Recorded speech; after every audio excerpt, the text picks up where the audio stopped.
Remember a time when your online world revolved around a single website?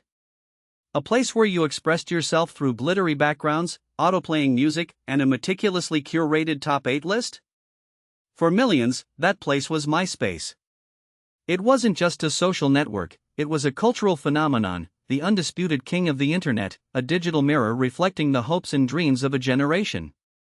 Yet, almost as quickly as it rose to global dominance, it vanished, eclipsed by a newer, sleeker competitor.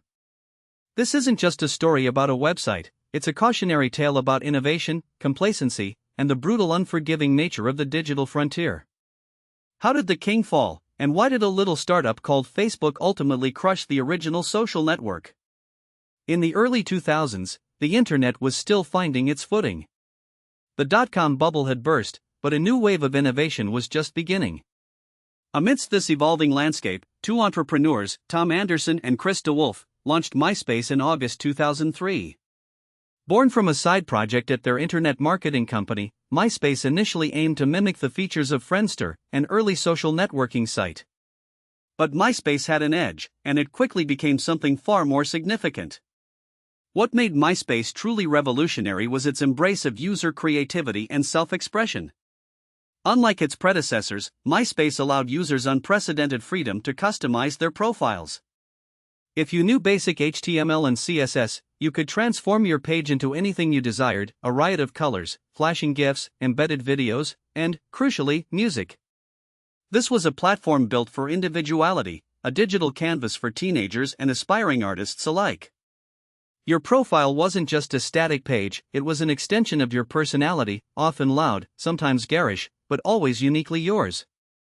The infamous Top 8 Friends list became a social currency, a public declaration of your closest allies, often leading to fierce competition and even drama. But beyond the aesthetics and social politics, MySpace became an indispensable tool for independent musicians.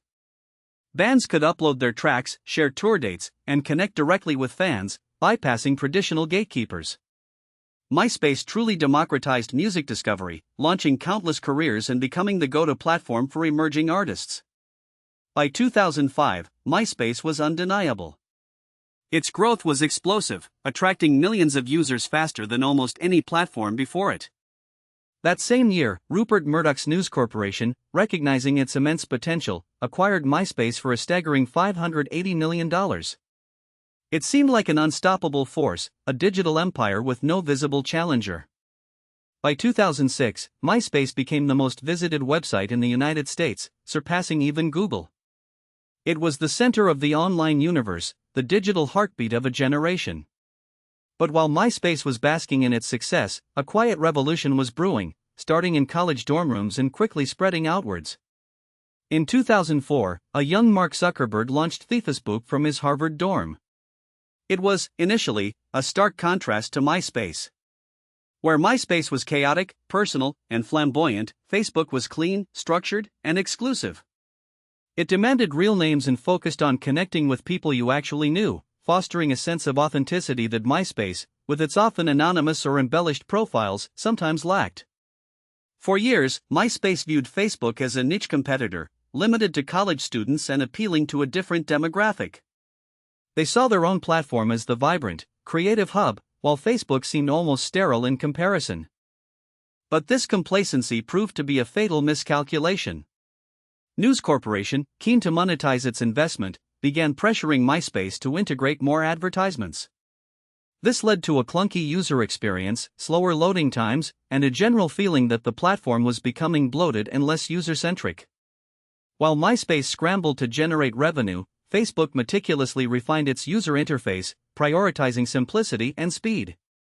The real turning point came in 2006 when Facebook opened its doors to anyone over the age of 13.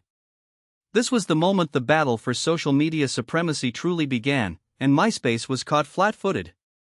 Suddenly, the clean, uncluttered interface of Facebook, its emphasis on real identity, and its efficient network of connections became incredibly appealing. Users, especially those beyond the initial wave of MySpace power users, found Facebook easier to navigate and more reliable for keeping in touch with actual friends and family. The exodus began subtly at first, a trickle that quickly became a flood. MySpace tried to respond, adding new features, redesigning its interface, and attempting to emulate some of Facebook's successes. But these efforts often felt reactive, poorly executed, and too late. The platform became a patchwork of attempts to catch up, further alienating its remaining user base. One of MySpace's most critical failures was its inability to adapt to the burgeoning mobile revolution. As smartphones became ubiquitous, Facebook invested heavily in its mobile app, making it seamless and intuitive. MySpace, on the other hand, lagged far behind, offering a clunky, frustrating mobile experience. Furthermore, MySpace struggled with spam, security issues, and an increasingly outdated technical infrastructure. Its personalized chaos, once its greatest strength, became its Achilles heel. Users craved simplicity, reliability, and a focus on genuine connections, qualities Facebook delivered with precision. By 2008, Facebook had surpassed MySpace in globally unique visitors. The king was dethroned. The decline was swift and brutal. In 2011, News Corporation, having paid $580 million for MySpace just 6 years prior, sold it for a mere $35 million to Specific Media. The once mighty social network had become a shadow of its former self, a digital relic. MySpace's story is more than just a footnote in internet history, it's a powerful lesson in innovation, adaptability, and the relentless pace of technological change.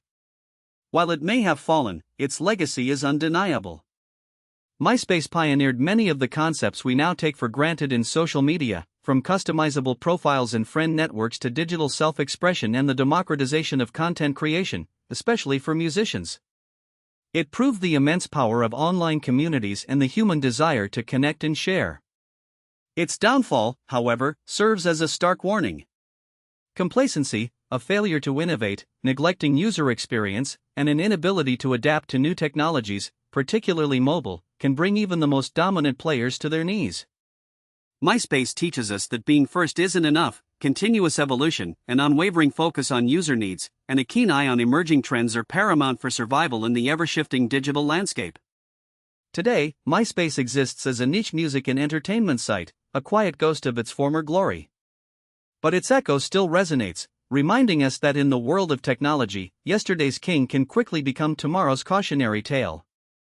What are your memories of MySpace?